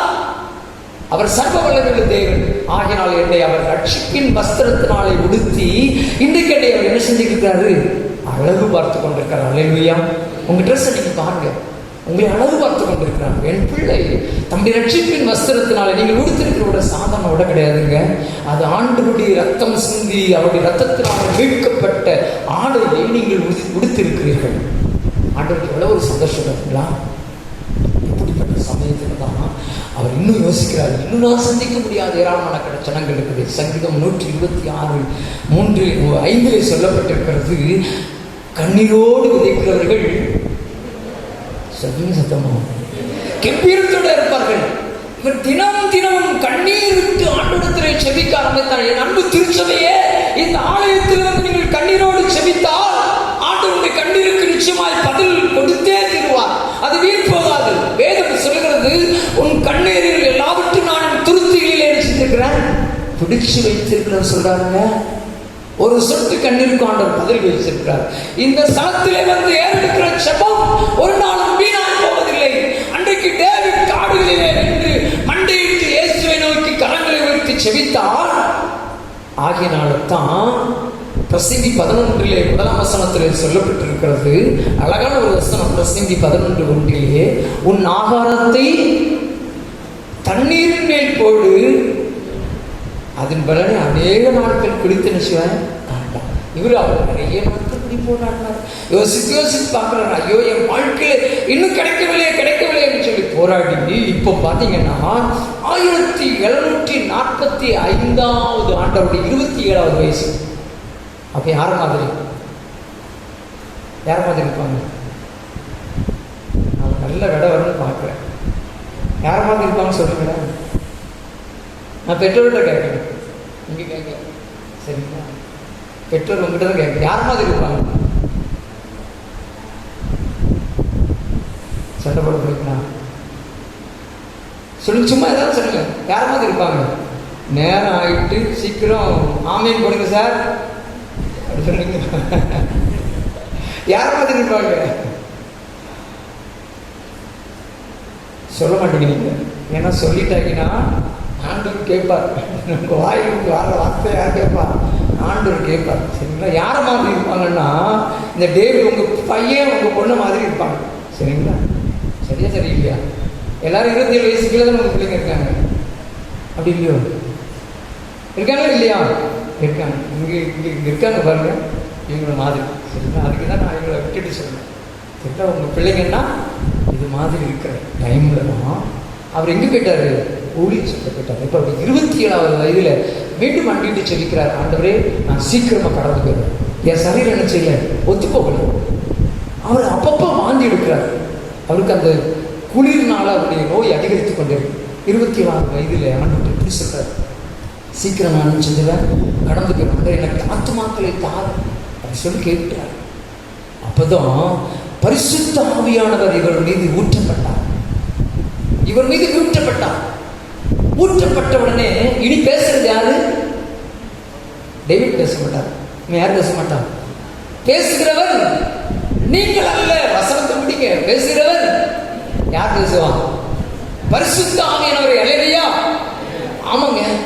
இனி பேசுகிறவர் டேவிட் அல்ல. அப்போ சுதர்சன்ட்ட ஒரு வார்த்தை, இப்போ உங்க இருந்து ஆலயத்துக்கு கடந்து போய் கொண்டிருக்கிற வார்த்தை, நீ ஒரு ஞாயிற்றுக்கிழமை சுதர்சன வீட்டில் என்ன செய்யாது, இருக்க கூடாது. சரிங்களா? பிரதர் மோசஸ் அவர் கல்யாணம் முடிச்சாலும் அங்கே இருக்குன்னு சொல்றது நேரம் இருக்காது. ஏன்னா சுவிசேஷனுடைய வார்த்தை என்ன செய்யணும், கேட்கணும். இல்லையா? இங்கே பாப்பா இருக்காங்க, பாப்பா இவங்களெல்லாம் வீட்டில் இருக்க விட மாட்டாங்க. யாரும் இருக்க விட மாட்டாங்க. அவங்க அம்மா அப்பாவை சொல்லலாம். அவங்க அம்மா அப்பா கூட சில தேவையான படிமானி படித்தாதான் நம்ம வேலைக்கு போக முடியும் அப்படின்னு சொல்லுவாங்க. ஆனால் பரிசுத்தாவியில் என்ன செய்ய மாட்டார், இருக்க விட மாட்டார். நீ வா, அங்கே வா, வான்னு செஞ்சாரு. கூட்டம் இப்படித்தான் இந்த செபத்தியர் மத்தியிலே ஒரு கூட்ட ஜனங்கள் அங்கே ஆண்டவருக்காக மாற ஆரம்பித்தார்கள். சொல்லுங்க சத்தமா, என்ன சொல்லணும்? அல்லேலூயா சொல்லுங்க. அல்லேலூயா. இப்போ அவர் பிரயாசப்படுற பிரயாசங்கள் எல்லாம் பரிசுத்த ஆவியானவர் செயலாற்ற ஆரம்பித்தார். சரிங்களா? பரிசுத்த ஆவியானவர் செயலாற்ற ஆரம்பித்த உடனே ஏராளமான கூட்டம் அவருக்குள்ளாக வர ஆரம்பிச்சு. இப்போ இங்க இருக்கிற கூட்டம்லாம் சில சமயங்கள் பார்த்தீங்கன்னா டீ கடையில் உட்காந்து பேசுவோம். நான் யாரை சொல்றேன்? ஆண்கள் பேசுறேன். நீங்க எல்லாம் சந்தோஷப்பட மாட்டேங்க, சிரிக்கணுமா வேண்டாமா? இவங்கெல்லாம் எங்க உட்காந்து பேசுவாங்க? இங்க டீ கடை கிடையாது, இருக்குல்ல? டீ கடையில் போய் உட்காந்துட்டாங்கன்னா அங்கே நாட்டுக்கடை நடப்பு கதை எல்லாம் ஓடிட்டு இருக்கும் இல்லையா? அது மாதிரி உட்காந்து பேசிட்டு இருப்பான். அப்போ நீங்கள் உங்களையும் நான் சொல்லுவேன், பார்த்து கவனிச்சுட்டு. இவங்க டீ கடையில் உட்காந்து பேசிக்கிட்டு இருக்கும்போது பல கதைகள் பேசும், அன்னைக்கு அதோட முடிச்சுட்டு வருவாங்க. ஆனால் நீங்கள் இருக்கு பாருங்க, இவங்கள மாதிரி விட மாட்டீங்க, சரிங்களா? அது டீ கடையோட அவங்க கதை முடிஞ்சு போயிடும். ஆனால் உங்கள் கதை அடுத்த வீட்டு வாசலுக்கு போவோம், அடுத்த வீட்டு வாசலுக்கு போவோம், போய் போய் போய் தீயே பிடிச்சிருங்க. அதை அணைக்கவே முடியாது, தீ அடிச்ச முடியாது, அணைக்கவே முடியாது, சரிங்களா? அது போல ஒரு பெண் இவளை தேடி வந்தான். அதுக்கு தான் நான் சொல்ல வந்தேன், கோபப்பட்டுடாது, சரிங்களா? ஒரு பெண் இந்த டேவிட்டை தேடி வந்தான். டேவிட்டை தேடி வந்த உடனே இவங்க எப்பவும் போலவே என்ன சொல்வாருன்னு சொன்னாங்கன்னா, ஆண்டவரின் நேசி, அவர் சிலுவையில் அறையப்பட்டார் அப்படி சொன்ன இவ சொன்ன இப்படி சிரிச்சா. எனக்கு என்ன வந்திருக்கும், நானும் கம்பெடுத்துன்னு இந்த வெளிப்படுத்தணும் இல்லையா? அவர் சகல ஒரு யோசிக்க ஸ்திரீயே மட்டும்தான் பேசிட்டு இருக்கார், உனக்காக அந்த கோரை சிலுவையில் அவர் ரத்தம் சிந்தினார். நீ அவரை நேசிக்கப்படாது, நீ அவரை நேசிக்கப்படாது அப்படின்னு சொல்லி அவன் அந்த ஸ்திரீட்டை கதறணும்.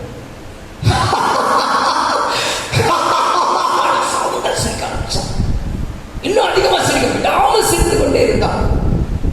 சிரிக்க சிரிக்க அவர் கோபமே படல. லோகமாந்த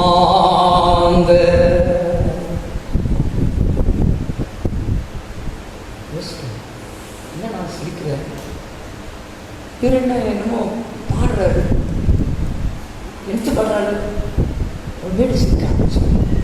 லோகமாந்த கைவிடுவா துரோகம் கூறி திருற்றுவா தூய சிந்தை மெய்நேசரா துன்பம் தீர்ப்பா நம்பிவா. ஸ்திரீயே, உன்னோடு இயேசு பேசிக் கொண்டிருக்கிறார். அவர் சிலுவையில் தொங்கிக் கொண்டு காயங்களோடு உன்னை பேசிக் கொண்டிருக்கிறார். சிரிக்காதே, சிந்தி, நம்பிவா நம்பிவா. இயேசு உன்னை அழைக்கிறார். நம்பிவா நம்பிவா. இயேசு உன்னை அழைக்கிறார். கரங்களை காட்டி பேசினார். அவளும் தன்னால் சிரிக்க எல்லாவற்றையும் அடக்கி கண்ணீர் விட்டார். அந்த இயேசுவை காண்பர்கள் ஆத்துமாக்களை கொள்ளைக்குள்ளையாக கொடுக்க ஆரம்பித்தார். இப்போ அந்த இந்தியர்கள் 6 பேர் பார்த்து சொல்றாங்க, கடவுளுடைய புத்தகத்தை வைத்திருக்கின்ற ஒரு வெள்ளைக்காரன், கடவுளுடைய வேதாகமத்தை சுமந்து வந்திருக்கின்ற ஒரு வெள்ளைக்காரன் என்று அவருக்கு பட்டம் சூட்டி ஆழமான சனங்கள் ஆரம்பித்தார். இப்போது அவருக்கு வயது 29. காடுகளிலே திருப்பணியை செய்து கொண்டிருக்கின்றவர் தன்னால் முடியாமல் தவழ்ந்து தவழ்ந்து போய் ஆண்டு சுவிசேஷத்தை சொல்லிக் கொண்டிருந்தார். ஆனால் பின்வாங்கி போய் தன் தேசத்தை நோக்கி பார்க்கவில்லை. ஒரு நாள் தன் சுகத்தை கூட பார்க்காமல் அவர் தன் ஜனங்களை நோக்கி பேசிக்கொண்டே இருந்தார். தன் ஜனங்களிடத்தில் ஆண்டவரை அறிவிக்க வேண்டும் என்று சொல்லி பேசிக்கொண்டே இருந்தார். தன்னை நேசிக்கிற, தன்னை தேடி வருகிற எல்லாரிடத்திலுமே அவர் சொன்னார், நான் கடந்து போகக்கூடிய காலமும் நீ இயேசுவை சந்திக்க ஆயத்தமா? நான் உங்களை பார்த்து கேட்கிறேன், என்னையும் சேர்த்து ஒரு நாள் இயேசு வருவார், ஒரு நாள் இயேசுவார். நீங்கள் சந்திக்க ஆயத்தமாக இருக்கிறீர்களா? இல்லை என்றால் இந்த வாடகை வீடு ஒரு நாள் கலைந்து போய்விடும். அந்த இயேசுவை சந்திக்க ஆயத்தமாக இருக்கிறீர்களா? இப்படி பேசிக் கொண்டிருக்கும் பொழுது, இப்படி பேசிக் கொண்டிருந்தார். திடீரென்று சொல்லி அவர் வாயிலிருந்து ரத்தம் அப்படி சத்தம் குறைய ஆரம்பித்தது. சகோதரன் பக்கத்தில் இருந்தான். சகோதரா, உன்னை நான் நிச்சயமாக நீ சந்திக்க முடியாது. என் வாழ்க்கையின் கடைசி பகுதிக்குள்ளாக நான் வந்து விட்டேன். இயேசு சீக்கிரம் வரப்போகிறார். எனக்கு ஒரே ஒரு சந்தோஷம் உண்டு. எனக்கு கொடுக்கப்பட்ட குறைவான நாட்களிலே நான் கொஞ்சம் ஆத்மாக்களை சந்தித்து விட்டேன். ஆனால் இன்னும் சந்திக்க முடியாத ஏராளமான கூட்டங்கள் உண்டு. சகோதரா, இயேசு வருவாய் என்று சொன்னான். அவனை சந்திக்க ஆயத்தமாக இருக்கிறாயா? ஏராளமான கூட்டங்கள்.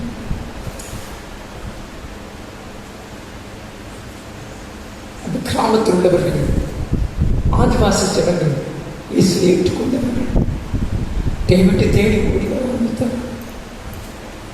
ஐயா ஐயா என்று கத்திக்கொண்டு வந்தார்கள். ஆனால் இவரிடத்தில் பலன் இல்லை. ரத்தம் கக்கிக் கொண்டு கைகள் கால்கள் எல்லாம் ஆடிக்கொண்டு இன்னும் நான் சிறிது நேரத்தில் இயேசுவை சந்திக்க போகிறேன். ஒரு நாள் வரும். ஆண்டவர் ஒரு நாள் கொடுப்பார். அந்நாளிலே நான் உங்களை பரலோகத்திலே காண்பேன். சொல்லி முடித்துவிட்டு தலையை சாய்த்தார். கை கால்கள் மறித்து போய்விட்டார். தன்னுடைய 29வது வயதிலே குறைந்த நாட்கள் ஜீவித்தாலும் அதிகமான ஆத்துமாக்களை ஆதாயம் செய்த முதல் மிஷனரி இந்த டேவிட் பிரைனார். அன்புக்குரிய தேவச்சனங்கள், இவருடைய வார்த்தைகளை கேட்டு, இவருடைய பிரசங்கத்தை கேட்டுதான் வில்லியம் கேரி, ஜான் பேட்டன், இப்படி ஏராளமான மிஷனரிகள் எங்களை கண்டு அர்ப்பணம் செய்தார். ஆதிவாசி மக்கள் மத்தியிலே உடல் ஒத்துக்கொள்ளாவிட்டாலும் தன் வாயிலிருந்து ரத்தம் சொட்ட சொட்ட நிச்சயமாகவே சகோதரன் நான் ஒரு நாள் சந்திப்பேன், இயேசுவை சந்திக்க ஆயத்தமாக இருக்கிறாய் என்று சுவிசேஷ வார்த்தையை சொல்லி மறித்து போவார் என்று சொன்னார். திருச்சபை பிள்ளைகள், உங்களுக்கும் எனக்கும் எத்தனை காலம் கொடுத்திருக்கிறார். உங்கள் அண்டை வீட்டாரிடத்தில் இயேசுவை அறியாத ஏராளமான ஜனம் வாழ்ந்து கொண்டிருக்கிற என் கிராமத்திலே என்னால் இயேசுவை அறிவித்திருக்க முடியுதா? யாரையாவது நான் ரட்சிப்புக்கு நேராக வழிநடத்திருக்கிறேனோ? நான் எதை சாதித்திருக்கிறேன்? இந்த ட்ரைனாட் என்னிடத்தில் கேட்கிறார், இயேசு சீக்கிரம் வரப்போகிறார், இயேசு சீக்கிரம் வரப்போகிறார். அவருக்காக, அவரை சந்திப்பதற்கு நீங்கள் ஆயத்தமா?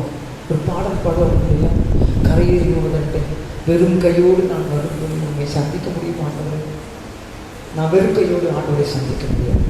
வண்டியிடுவோம்னா ஆண்டுடைய சமூகத்தில் ஆண்டவரை டேவிட் பிரைனாட் வாழ்க்கையை கேட்டேன். தன்னுடைய 29வது வயதிலே கொஞ்ச காலம் பூமியில் வாழ்ந்தாலும் அநேக ஆத்துமாக்களை சந்தித்து விட்டு, அநேக மிஷனரிமார்களை உலகத்திற்கு எழுப்பி விட்டு அந்த பரலோக ராஜ்யத்தின் வரிசையிலே, அந்த பரிசுத்த பவனியிலே வந்து சேர்ந்து விட்டார்கள். நான் என் வாழ்க்கையில் இதை சாதித்திருக்கிறேன். ஆண்டவரே, இனி வரும் நாட்களிலாவது வேதம் சொல்லுகிறது, இனி காலம் செல்லாது, இனி காலம் செல்லாது, இன்றைக்கே ரட்சினார், இதுவே அனுக்கிரக காலம். என் அன்பு திருச்சபையே, இதுவே அனுக்கிரக காலம், இதுவே ரட்சிய நாள். இனி காலம் செல்லாது. இயேசுவுக்காக நீங்கள் என்னத்தை சாதிக்க போகிறீர்கள்? ஆலயத்திலே வந்து ஆண்டவரை ஆராதித்து விட்டு மௌனமாறி சொல்ல போகிறீர்களா? ஆண்டவருக்காக எதையாவது கொடுக்க போகிறீர்களா?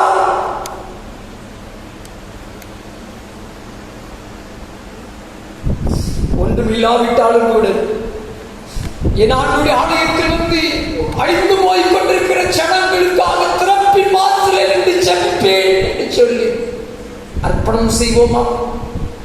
ஆண்டவரே, நான் திறப்பின் வாசலில் இருப்பேன், நான் ஜெபிப்பேன். ஆண்டவரே, உங்கள் ஜெபம் கேட்கப்படும். எந்த மாநிலத்திற்காக, எந்த மக்களுக்காக, எந்த அண்ட வீட்டுக்காக நீங்கள் ஜெபிக்க போகிறீர்களோ அந்த ஜெபம் கேட்கப்படும். அர்ப்பணம் செய்வீர்களா? ஏதோ ஒன்றை ஆண்டவர்களோடு உணர்த்தி கொண்டிருக்கிறார். இந்த மிஷனரியுடைய சரித்திரம் நேரம் போக்குக்கு அல்ல, அது உங்களோடு பேசி கொண்டிருக்கிறது. அர்ப்பணம் செய்வோமா? ஆண்டவரே, என் ஜீவனுள்ள நாளில் எனக்கு கொடுக்கப்பட்ட இந்த வாழ்க்கையிலே உமக்காக நான் எதையாவது ஒன்றை செய்துவிட்டு தான் வடிந்து போவேன் சொல்லுவோமா? உங்களை நான் நினைக்கிறேன். நம்பி வா, நம்பி வா, இயேசு உன்னை அழைக்கிறார்.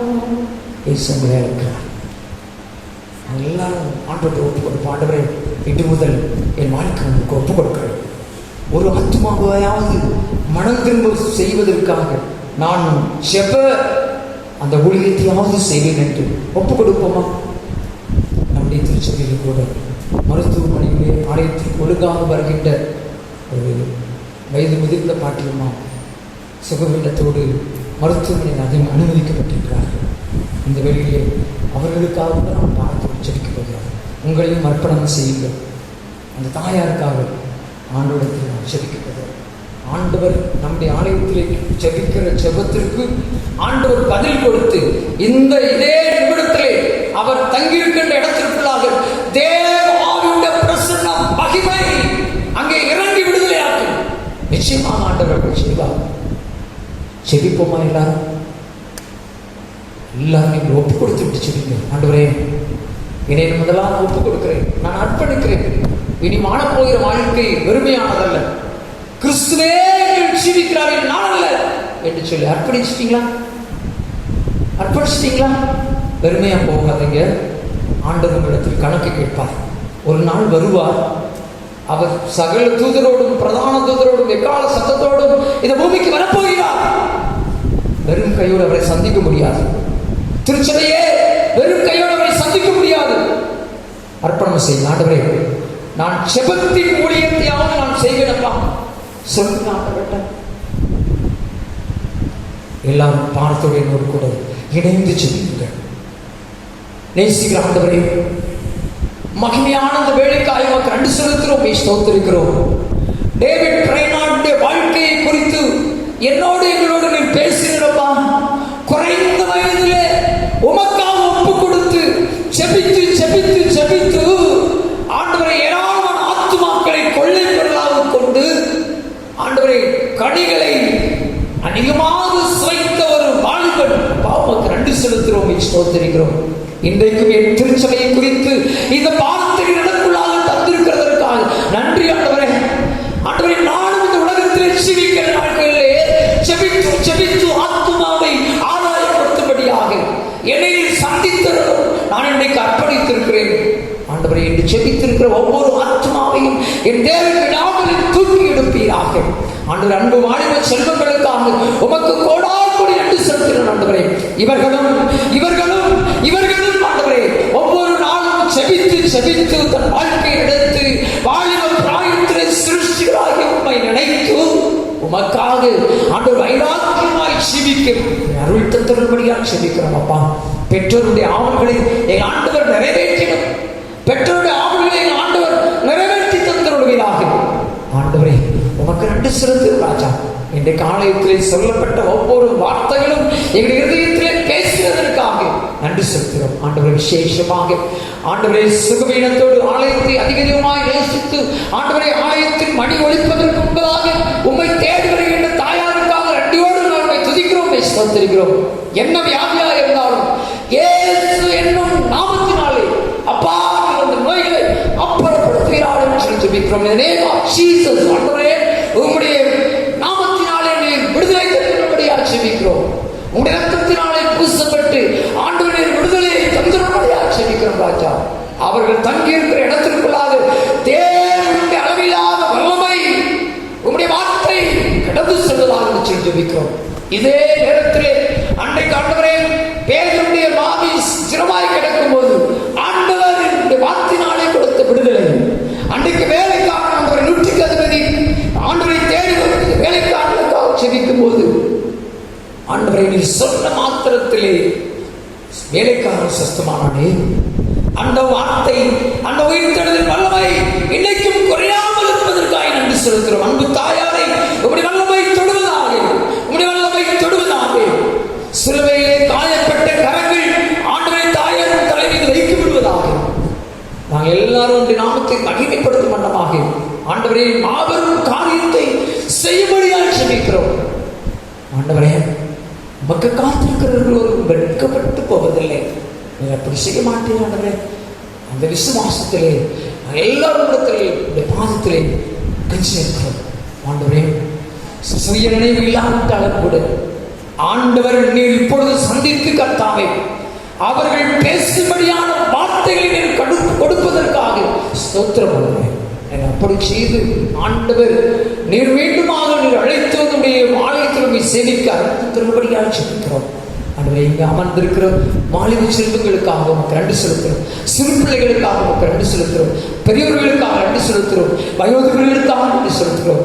ஞாயிற்றுக்கிழமை உமக்காக ஒதுக்கி ஆண்டவரை உண்மை நேசித்து வருகின்றிருக்கிற ஒவ்வொருவரையும் அதற்குரிய பலனையுடைய பிள்ளைகள் கொடுத்து ஆசீர்வதித்தவர்களாக மிகுந்த பிரயாசம் எடுத்து ஆண்டவரை பாடுகிறவர்களுடன் தங்களுடைய நேரத்தை ஒதுக்கி ஆண்டவரை அதற்கு எல்லா விதமான நேரங்களில் கொடுத்து ஆண்டவரை அவர்கள் செலவு செய்து உம்முடைய நாமத்திலே காத்திருக்கிற பிள்ளைகளை கர்த்தாவே எதிர்காலங்கள் சிறப்பிக்கப்படுவதாக, உம்முடைய ஆராதனை சிறப்பிக்கப்படுவது போல அவருடைய வாழ்க்கை சிறப்பிக்கப்படுவதாக. அப்படிப்பட்ட கிருபைகளை ஆண்டவருடைய பிள்ளைகள் கொடுத்து ஆசீர்வதித்தருளும். நாங்கள் எத்தனைக்குள்ளாக செல்கிறோம். ஆண்டவருடைய காதுகளிலே உம்முடைய வார்த்தை துணிக்கட்டும். சகோதரா, இயேசு சீக்கிரம் வரப்போகிறார், சந்திக்க ஆயத்தமா. இந்த வார்த்தைகளுடைய காதுகளிலே துணிக்கட்டும். அதிகாரிகள் எழுந்து உம்மை துதிக்க ஆயத்தமா. இயேசு கிறிஸ்துவின் மூலமாய் வேண்டிக் கொள்கிறோம் ஜீவனுள்ள பிதாவே.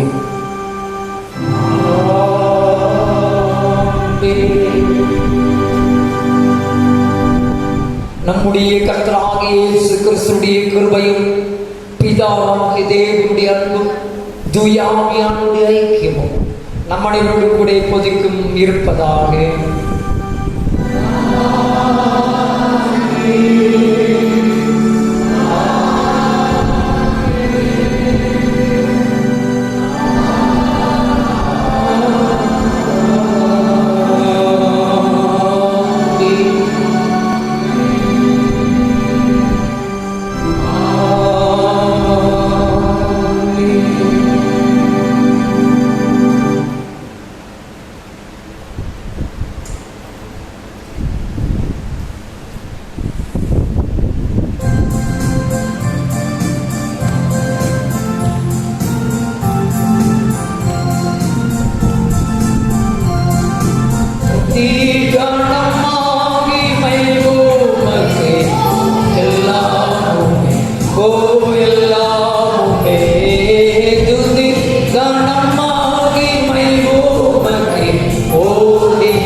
எங்கள் கண்களை மீட்பெருமாகி கர்த்தாவே, எங்கள் வாயின் வார்த்தைகள் இருதயத்தின் ஞானம் எப்பொழுதும் சமூகத்தில் பிரீதி அழைப்பதாக. கர்த்தர் உங்களோடு இருப்பதாக. தெய்வ சமாதானத்துடனே சென்று வாருங்கள். அல்லேலூயா, அல்லேலூயா, அல்லேலூயா.